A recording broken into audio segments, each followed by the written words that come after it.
Already, welcome back, and I'm pleased to see that you came back. So in this session, as we kind of discussed in the last session, is one of the most important components of HTA Policy Futures, and one of the sort of central constructs, and the name gives it away, is this concept of HTA. But it's tricky because it isn't really about HTA. It's about this HTA lens that we talk about. And it's been a journey, even with people that have worked with us very closely for the past 12 to 18 months, have and still struggle a little bit with what do we actually mean by this HTA lens, and how do we get it right, and how do we articulate that well from the outset? Because if we don't, we could fall over really, really quickly. So in the next 20, 30, 40 minutes or so, we're just going to explore this whole concept of an HTA lens and what it means and what it doesn't mean for HTA Policy Futures.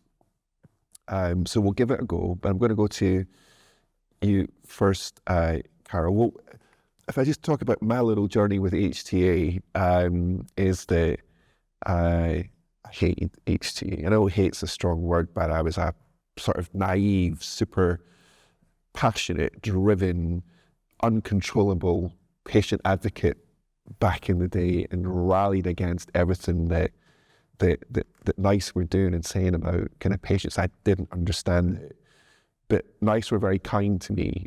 Andrew, Mike Rollins, Andrew Dillon, David Barnett, you, Carol Minder, you schooled me and helped me understand the concept of HTA. So I very rapidly went from someone that didn't understand it and was fighting against it to someone that was tolerating it and beginning to understand it, to actually being a strong advocate.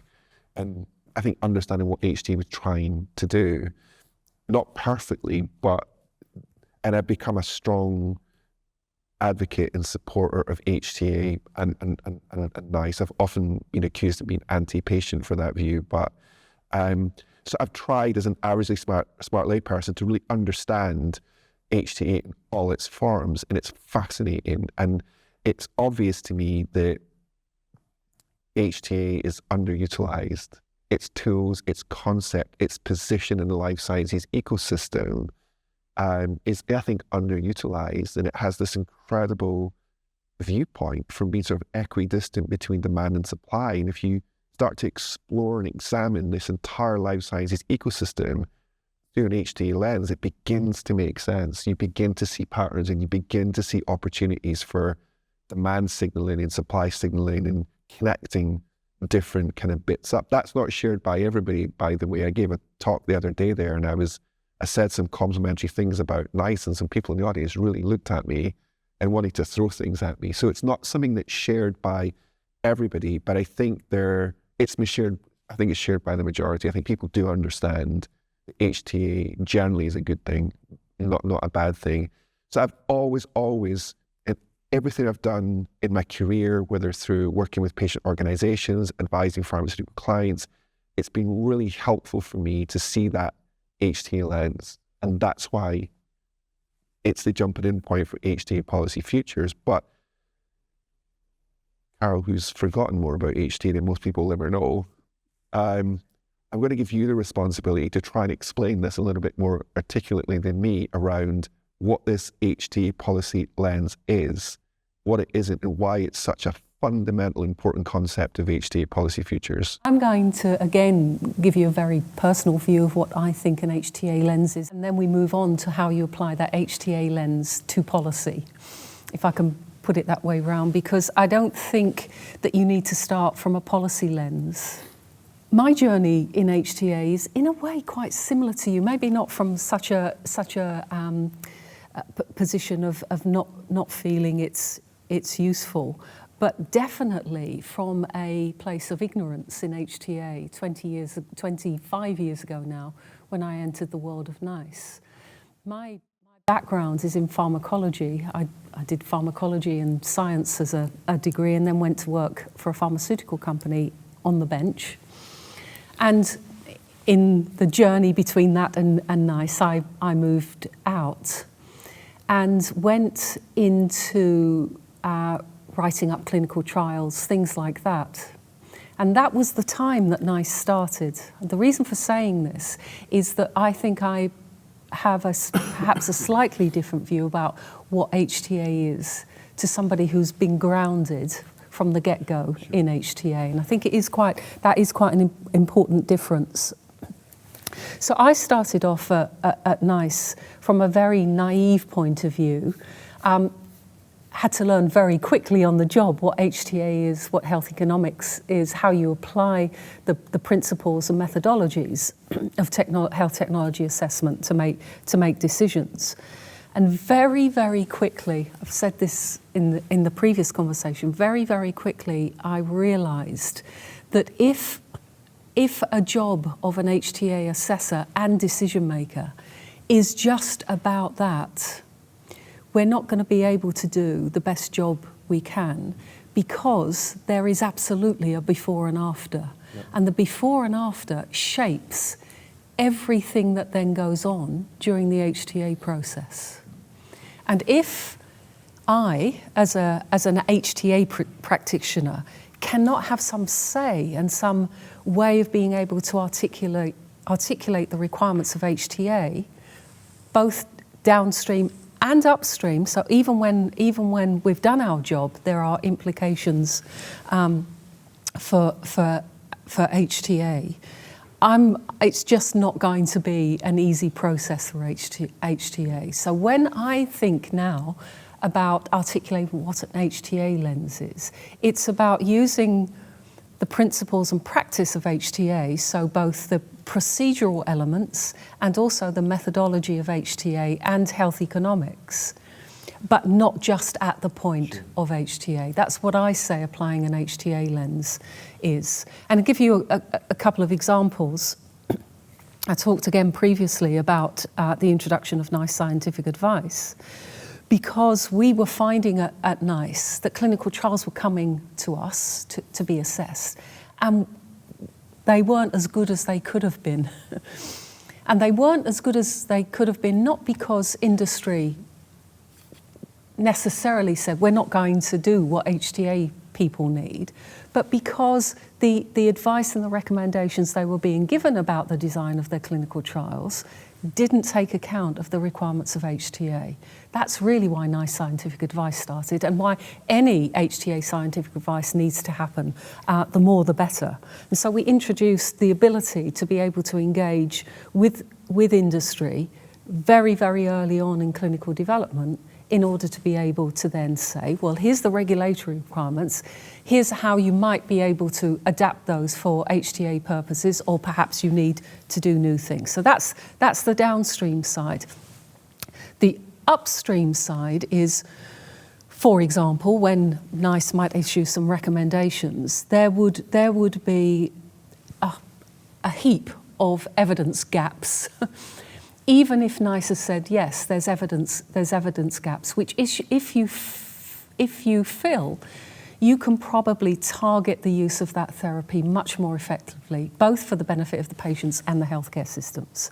And so if we can then have a cycle of evidence generation that fills those gaps downstream, it then feeds into a cycle. So I'm now describing the application of an HTA viewpoint or an HTA lens in order to be able to get a grip, a handle on the best evidence for the technology for each of the very formal process and the best use of that technology in the real world. That's what I think an HTA lens is. Which makes perfect sense. But if I go to Jean as well a little bit, because it makes perfect sense, but it still feels supply driven.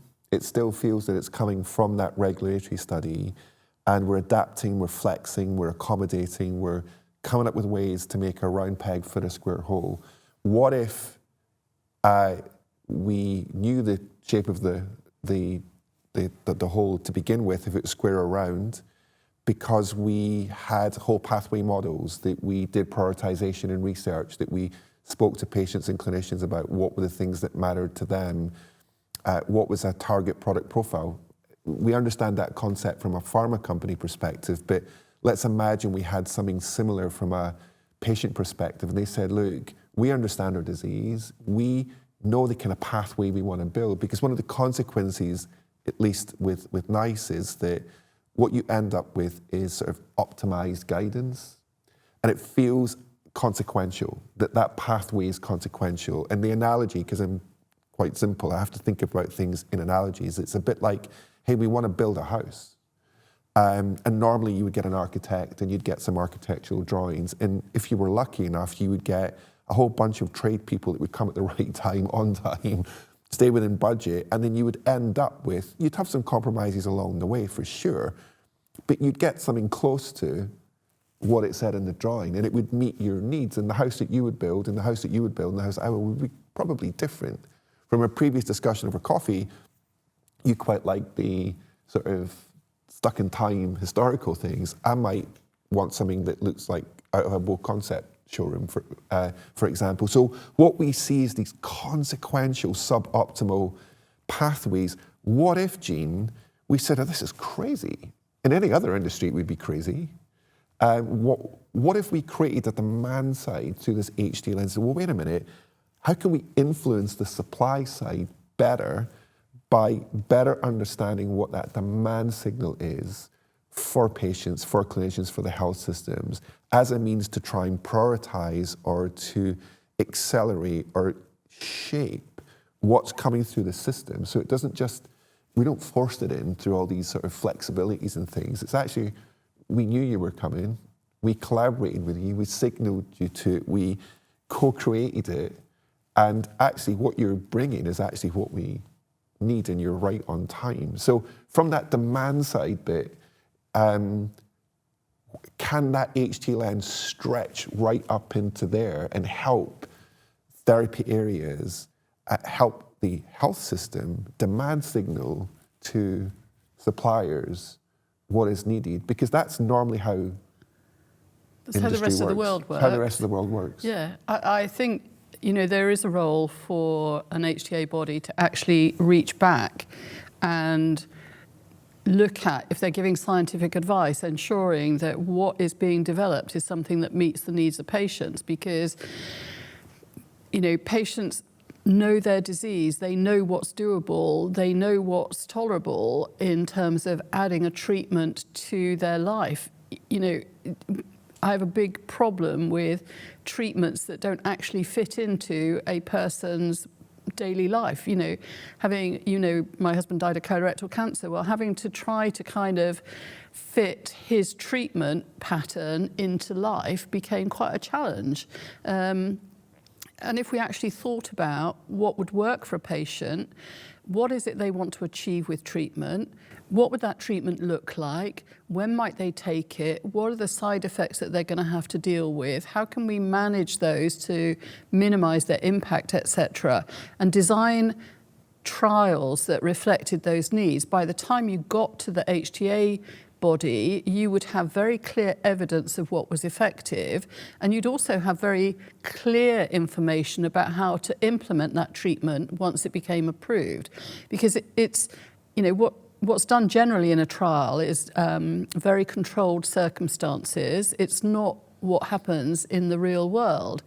And I think, you know, we do work in silos. And from my perspective, HTA Policy Futures is an opportunity to actually remove those silos and ensure that the whole process is co-creation. It is people working together to get what we need at the end to get those treatments to patients. You know, and my dad had broken several bones, so he was on, you know, a treatment that I can't even remember what it was called now, but when he had to get his prescription renewed, the chemist gave him a generic version.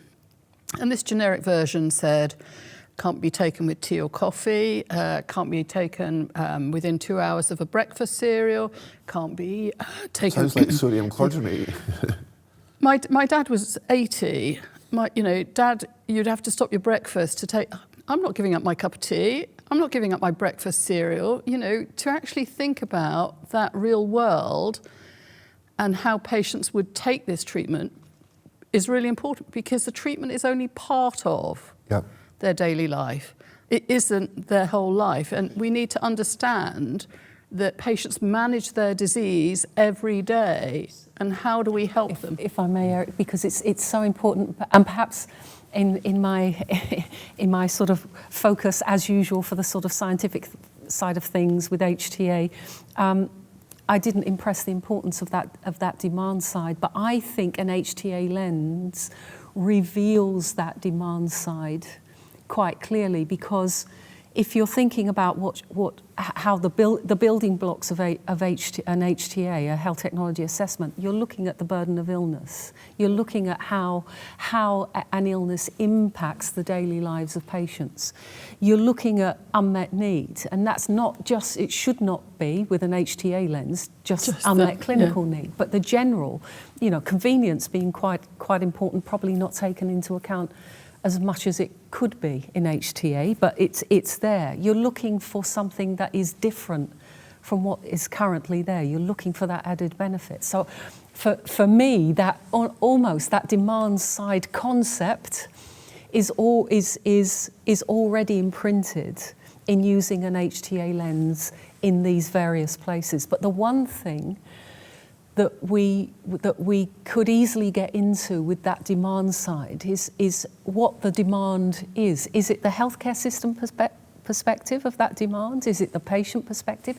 They are very, very different, and probably both need to be taken into account but when also you're looking societal upstream. perspective. And the societal perspective. So the thing about HTA is, because the dimensions of HTA are quite broad, and they do usually, or should usually, start from the patient perspective, you've got the mechanism by which to explore all of these, which is why HTA lens applied in a policy context becomes really quite interesting and powerful. It's so powerful, and it's about bringing everybody into the body of the Kirk, as they would say in Scotland, about understanding that perspective. Because one of the challenges, and again, I've been accused so many times of being anti-patient, but because if you just see things through a patient lens as well, you're in trouble. Oh, absolutely. Because you need to take account of and the constraints of the world in which you live, and by asking for things that aren't possible isn't going to help. I'm not saying that's what you're suggesting, but it's an important kind of concept where you've got to think about, okay, how does a regulatory development program deliver for what you outline? And it doesn't. But this is the point, is there's this over-reliance on this single, very narrow, very few patients, very small follow-up. It's like the whole iceberg. That regulatory study tells you this about what we need to understand. So how does the entire system understand how to de-risk and help and improve that by generating, as you say in your comments about scientific advice, what can you do in addition to this, actually? So as you're getting closer to these different decision-making tables and different decision-making gates, how we can refine the value proposition, improve it, and make sure we deliver for other decision makers and other stakeholders in the system. And at the moment, that just doesn't happen. It's too rigid. I think the point that I want to make is that, if you start from what is going to help patients cope with and get better outcomes, there will be things that are doable and things that aren't doable. And you have those conversations.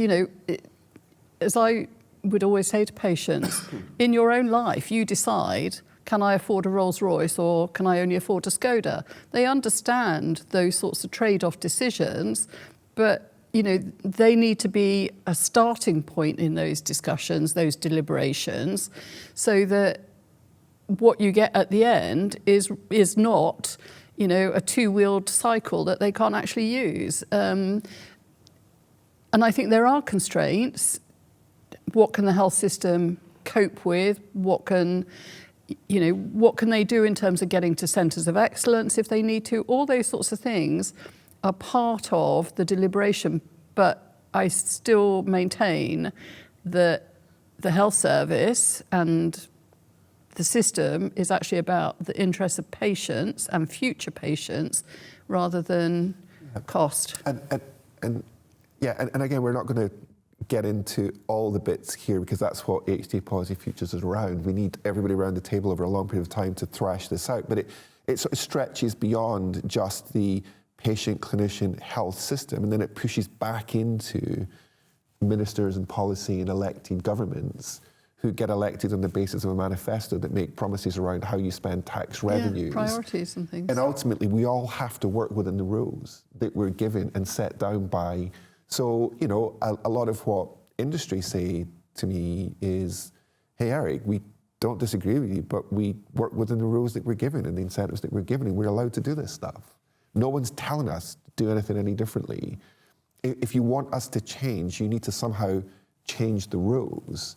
And we're pretty good, actually. In industry, there's so many incredible, brilliant things about industry is that they can work well within rules. I mean, they do it already. They sometimes push it, but so that's why an important stakeholder, an important component, and we've sort of developed this loop thing that we can discuss as another thing, but in that southeast quadrant, it's all about government policy and how do we balance up industrial policy, health policy, treasury, what governments are trying to do to get elected, to stay elected, and all these things, because that actually creates the backdrop to a large extent what's possible in other parts of the life sciences ecosystem, and it's completely detached from the things that we're talking about.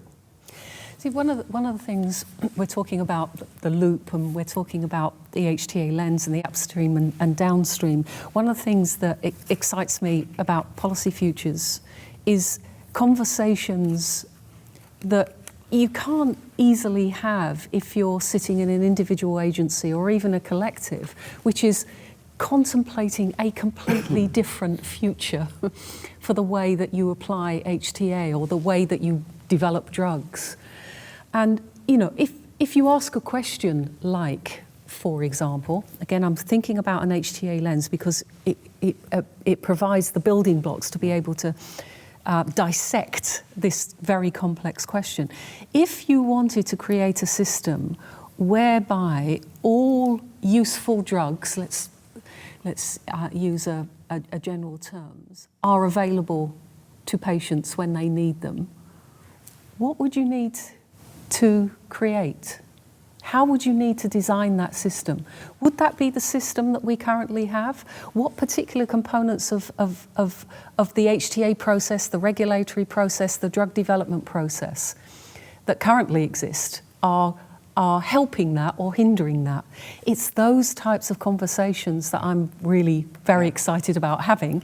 But also, my personal experience is that there are very few other lenses, if I can put it that way, than an HTA lens that allow you to capture all of the dimensions that you need to be able to address that really quite complex problem in a scientific, methodological way. Absolutely, and there will be. So that's for me, in a nutshell. I think that's it, and I think again the beauty of not just the lens, but I think about what we're creating, not trying to create. We are kind of creating it. Is that there are different viewpoints and perspectives of the things we were talking about. Not everybody is that interested in whole systems because they're only interested and incentivized for this part. You know, there are people that are less interested in patient outcomes than us. There are other things that are going on.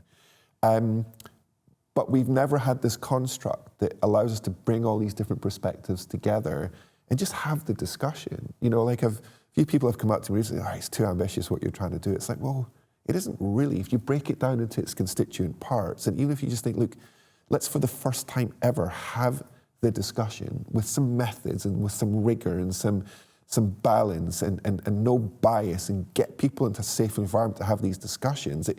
First of all, it will just feel good to get it off our chests, right?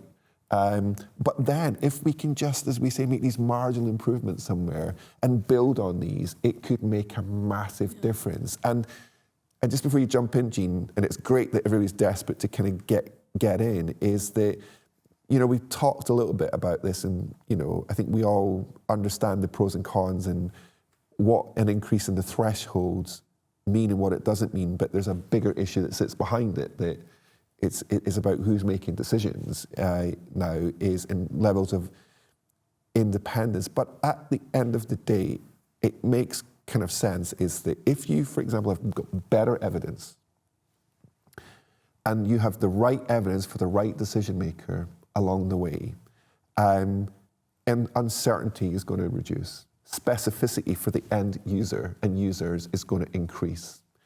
At least in a UK lens, the supplier, the manufacturer, is going to get a higher price because they're going to give a less discount because there's less uncertainty to buy. What's associated with that net increase in price is increased value, more certainty about how a drug works, more adaptable, agile, clinically relevant and plausible pathways.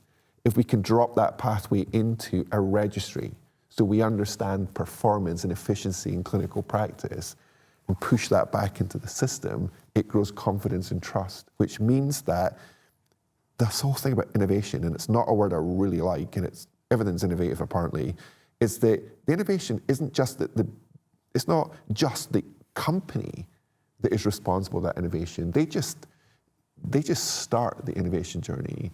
It's all the different players and actors along the way that have a responsibility to keep innovating. And the real innovation, I think, happens in a hospital clinic where the clinician and the patient and the family sit within a shared decision-making construct, having had holistic needs assessment, and are able to look at all the options, all of the evidence, and tailor personalized treatment that balances out the biological and genetic performance and characteristics of the disease, what is available from the bucket of treatments that we have, and what your personal circumstances dictate and shape about benefit-risk ratios, your lifestyle.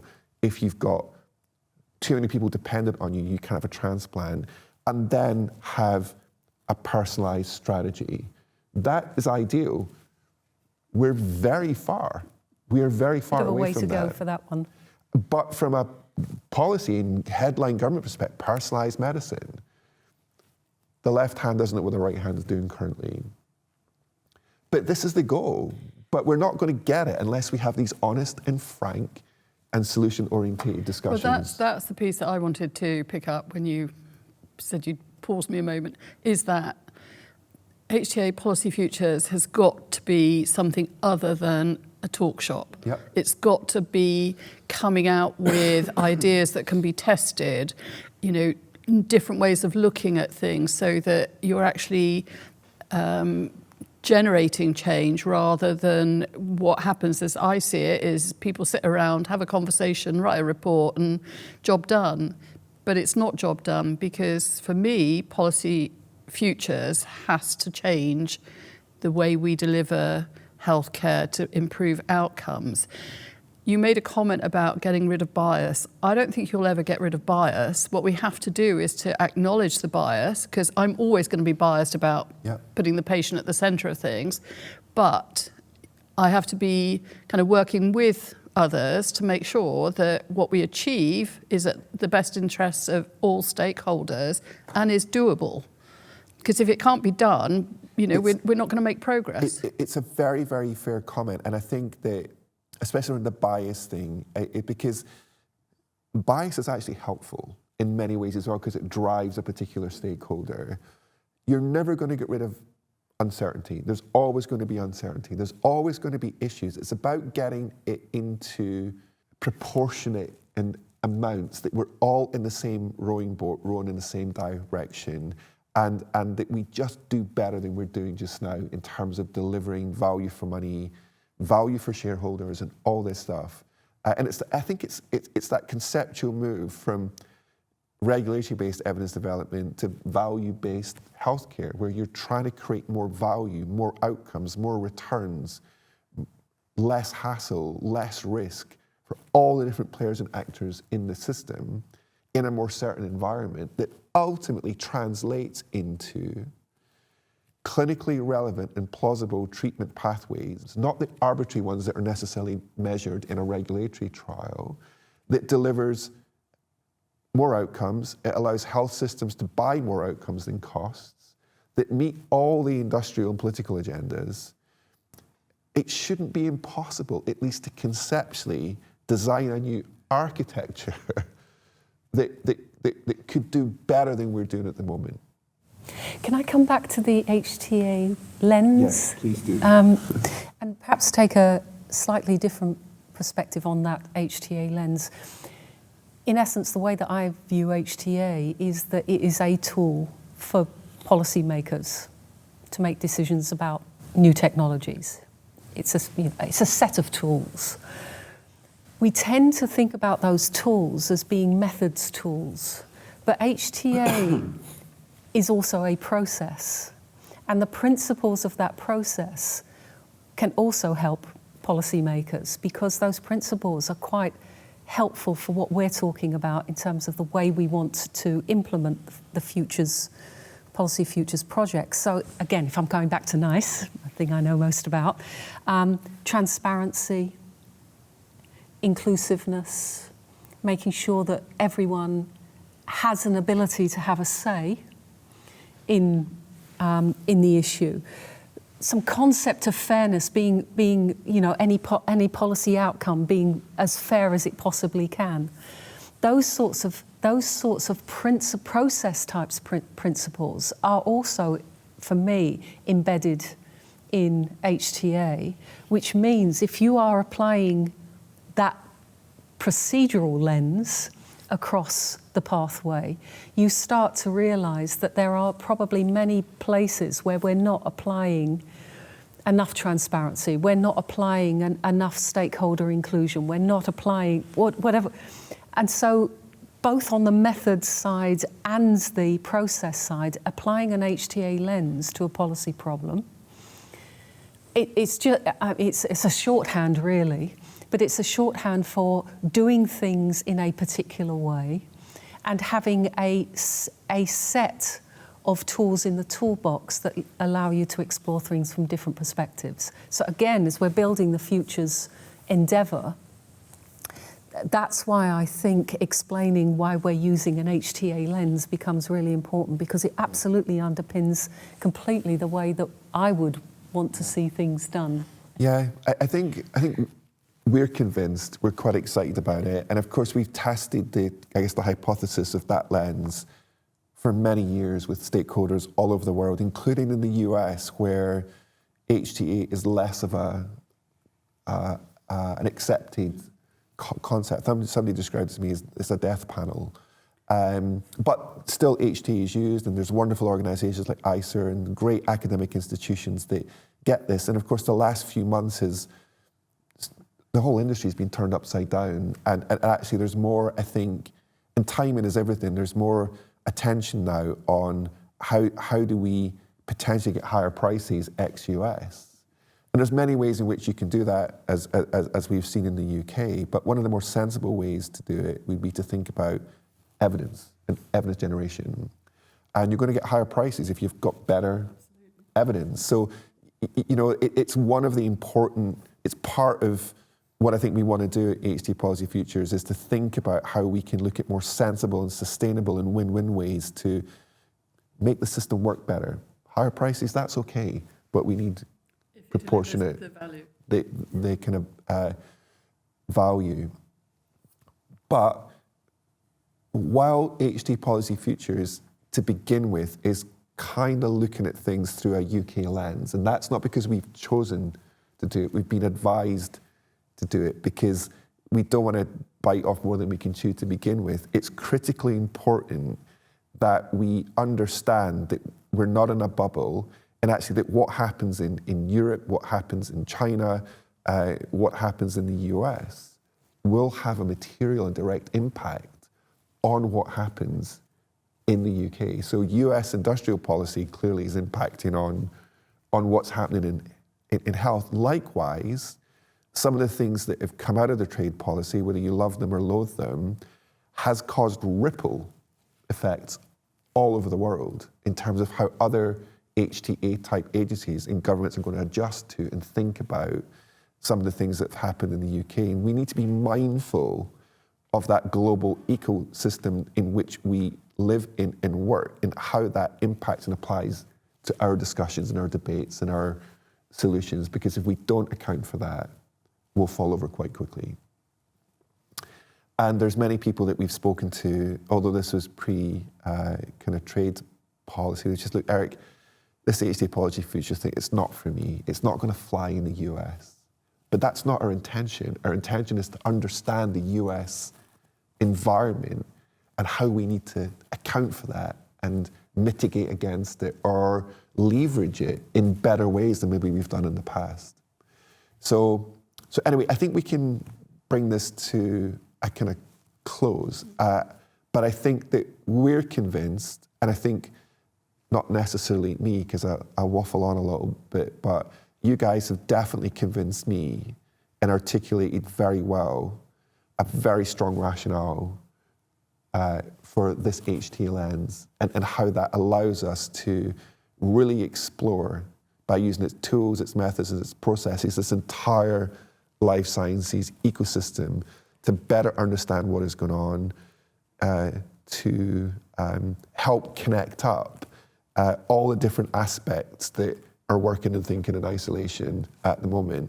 But I think it's something we're going to have to continue to convince people about, to explain, to articulate. But as you said earlier, Carol, and you said it as well, Jean, is we don't have to do it all in one day. You know, as people participate in, get used to, get involved in, all of the things that will happen with HTA Policy Futures, I think will create a movement. I think we'll get chemistry with different stakeholders, and I think we will be able to actually co-create the narrative to explain the HTA Lens. It doesn't just have to be us. I think it will happen within the Institute if we get it right. And I think in a year's time, in 2 years' time, this will become, hopefully, an accepted concept, an accepted construct, and a movement that's making a contribution to trying to find solutions to some of the problems that we've got in the ecosystem currently. I hope it will take us also into places that we've not even thought of. Yeah. Absolutely. Yeah. Anyway, thank you very much. We've made a start, way more, and I don't want our audience to think that we're sitting here in a bubble and it's just our perspective, because it's not about that. There'll be other perspectives, and there will be people looking at this thinking, I disagree with that, or they missed that bit, or these guys are crazy, they're living in cloud cuckoo. We get it, but come in, join us, and let's have the discussion, and let's shape it together. Yeah. Thank you very much.